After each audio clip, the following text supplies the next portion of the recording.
Halo, selamat datang di Nidalab. Pada video kali ini, saya mau kasih tahu kalau teman-teman harus hati-hati ya dalam menginterpretasikan kata akurasi sebuah alat tes. Apalagi yang digunakan untuk mendeteksi keberadaan suatu penyakit. Karena maksudnya bisa saja berbeda dari apa yang teman-teman bayangkan. Tapi sebelum itu, saya dan Dr. Aldo mau mengucapkan terima kasih atas dukungan dan doa teman-teman semua yang telah menyaksikan video sharing pengalaman praktik baiknya Dr. Aldo dalam menjalankan protokol kesehatan. Jujur, kami berdua tidak menyangka kalau video itu ternyata cukup membantu bagi banyak orang. Kembali ke soal akurasi. Misalnya ada contoh begini. Diketahui sebanyak 0,1% penduduk di suatu daerah mengidap sebuah penyakit berbahaya. Nah, alat tes untuk mendeteksi penyakit tersebut memiliki tingkat akurasi 95%. Seorang penduduk diambil dari daerah tersebut secara acak dan kemudian dites oleh alat tersebut. Hasilnya keluar positif. Pertanyaannya, berapa persen kemungkinannya orang tersebut memang benar-benar terkena penyakit itu? Nah, ini ada pilihan jawabannya A, B, C, D, dan E. Silakan teman-teman kalau mau mencoba, di-pause dulu videonya, lalu jawab di kolom komentar. Sudah? Kebanyakan dari teman-teman akan menjawab pilihan yang B, yaitu 95%. Karena kan akurasi 95% artinya ya 95% alat itu benar hasilnya. Jadi kalau alat itu bilang positif, ya 95% memang dia positif gitu. Dan 5%-nya alat itu salah. Tapi ternyata jawaban yang benar itu adalah yang D, 2%. Loh, kok bisa? Kelihatannya nggak masuk akal kan, 2% itu. Nah, ini penjelasannya. Kondisi sebenarnya dari penyakit itu adalah sebanyak 0,1% atau bisa diterjemahkan 1 dari 1000 orang terkena penyakit itu. Nah, bahasa kerennya itu adalah prevalensi. Jadi dalam 1000 orang itu jumlah yang beneran sakit sebenarnya cuma ada 1.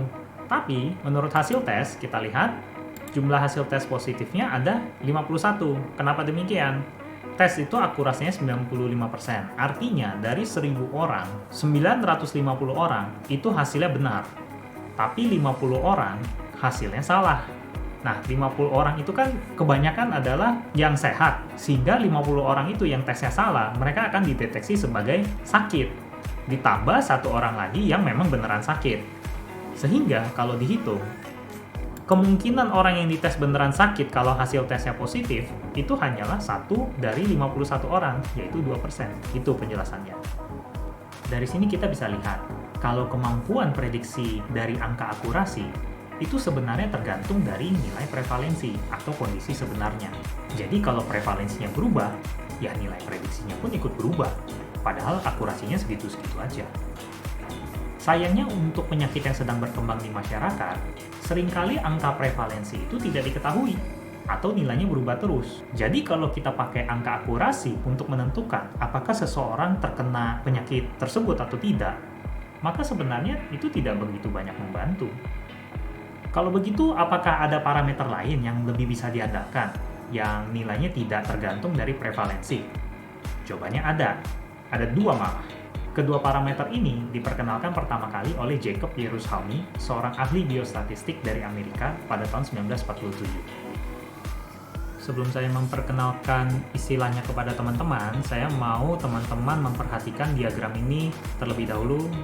Di satu sisi kita punya pasien yang kondisinya 2, antara sakit atau tidak sakit. Di sini saya tulis sehat supaya lebih hemat tempat.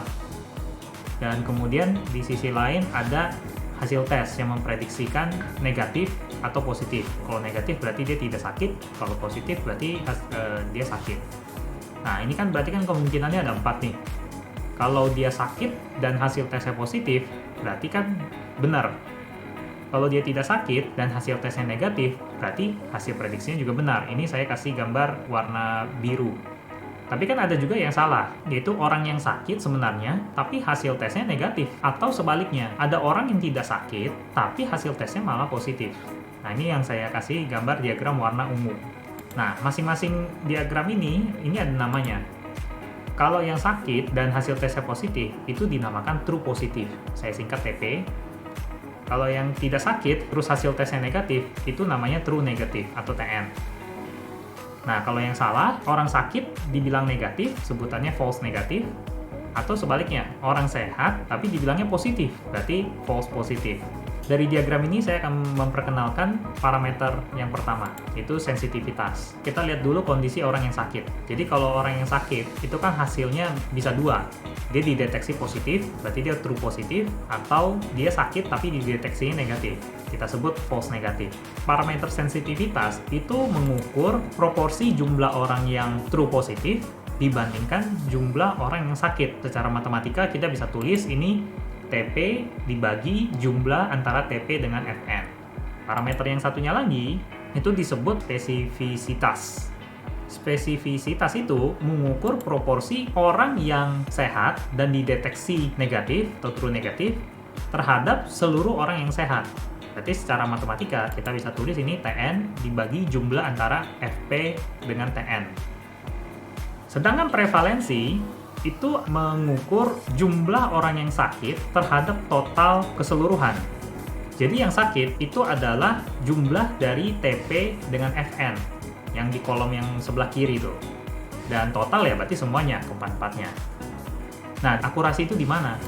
Akurasi itu mengukur proporsi pemeriksaan yang benar terhadap keseluruhan. Jadi yang benar itu kan TP sama Tn. Berarti kalau benar ya TP ditambah Tn dibagi dengan keseluruhan. Kalau kita melihat fungsi matematikanya di sini, ini kan sebenarnya tidak kelihatan ya di mana hubungannya akurasi sama prevalensi. Tapi kalau kita manipulasi ini persamaan akurasinya, maka nanti akan kelihatan tuh. Jadi pertama saya pisahkan dulu ini pecahannya. Jadi TP plus Tn, jadi saya pisahkan jadi dua buah pecahan. Kemudian masing-masing pecahan ini nanti akan saya kalikan dengan pecahan khusus.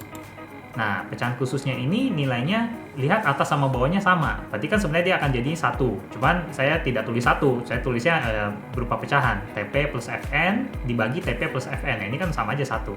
Nah, untuk yang sebelahnya saya juga pakai Fp plus Tn dibagi Fp plus Tn. Berarti ini kan sebenarnya sama aja satu, tidak mengubah apa-apa. Tujuannya apa saya bikin begini? Nah, nanti teman-teman lihat di langkah selanjutnya. Saya akan menukar bagian penyebut dari perkalian itu. Sehingga nanti kelihatannya seperti ini. Nah, teman-teman udah bisa ngenalin belum? Ada 3 parameter ini yang kelihatan. Jadi, itu TP dibagi TP plus Fn itu sama dengan sensitivitas. Dan yang pengalinya TP plus Fn dibagi total, yaitu adalah prevalensi. Tn dibagi Fp plus Tn itu adalah spesifisitas. Tapi Fp plus Tn ini apa? Bukan prevalensi, bukan akurasi. Ini apa? Nah, kita lihat dulu begini ya. Dan kita manipulasi lagi nih yang Fp plus Tn-nya nih. Jadi Fp plus Tn itu kan bisa ditulis sebagai total dikurangin Tp dan Fn. Nah, ini kan jadi kelihatan nih. Kita bisa pecah. Jadi kayak tadi satu pecahan nanti kita pecah jadi 2. Yang pertama adalah total dibagi total dikurangi Tp plus Fn dibagi total. Nah, ini kan total dibagi total itu nilainya ya adalah 1. Sedangkan TP plus Fn dibagi total itu adalah prevalensi. Sehingga dari sini kita bisa dapat bahwa nilai akurasi itu sebenarnya adalah sensitivitas dikali prevalensi ditambah spesifisitas dikali 1 dikurangin prevalensi. Nah, jadi kelihatan ya kalau akurasi itu nilainya tergantung dari prevalensi. Sekaligus juga menunjukkan kalau sensitivitas sama spesifisitas nilainya tidak tergantung dari prevalensi. Semoga penjelasan saya cukup jelas ya, dan gak ada yang bingung lagi soal akurasi. Kalau teman-teman mau tahu lebih lanjut mengenai sensitivitas sama spesifisitas, Dr. Aldo sudah menjelaskan dengan sangat bagus di video yang ini. Kalau teman-teman suka dengan video yang ini, jangan lupa untuk dikasih like, share. Buat yang belum subscribe, langsung aja tekan subscribe. Dan sampai jumpa di video berikutnya. Bye-bye!